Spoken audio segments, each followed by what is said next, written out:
Prepare na kami papunta doon sa kabilang island. Snake Island. Wow! Diba? Pangalan pa lang nakaka-excite na. We're so excited! Yay! Yeah!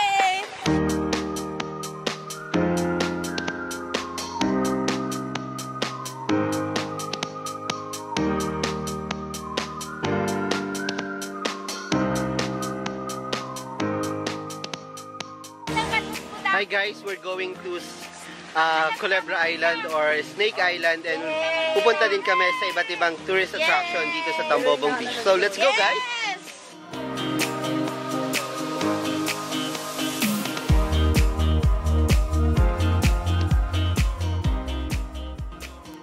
Hello everyone, and nandito tayo ngayon sa Tambobong Beach, and kung makikita natin dito, sobrang fine yung sand beach niya, beach niya, and at the same time, this is perfect for mga bakasyonista kasi available na yung mga hotel and mga resorts dito, and maganda yung mga accommodation, and at the same time is, yeah, panalo din dito, like, sobrang accessible niya, maganda yung road on the way here, and yeah, this is worth it na puntahan, and I really recommend na bisitahin yung lugar na to.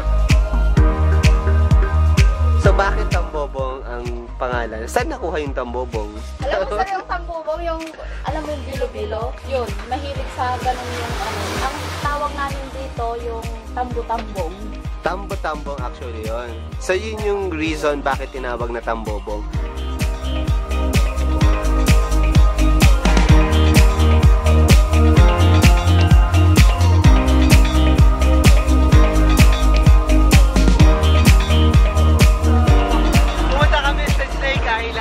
Culebra Island, and medyo malaki yung wave ngayon and medyo nakakatakot kasi maliit lang yung bangka na aming sinasakyan dito.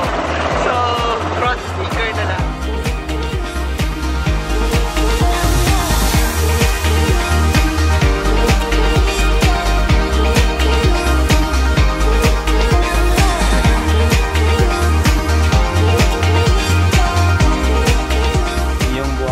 Lumilipat.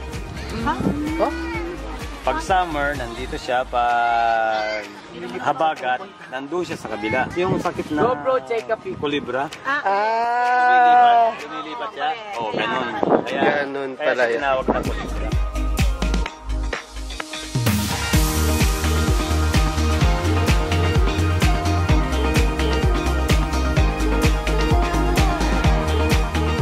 Ikutin naman natin ngayon yung buong island dito, and ayan, makikita natin dito yung ganda nung Crocodile Island. Crocodile Island, Snake Island pala. Snake Island or Culebra Island. Sabi nga ni Kuya, Culebra Island kasi yung hangin is nagpapalipat-lipat kagaya ng kulibrang tubig.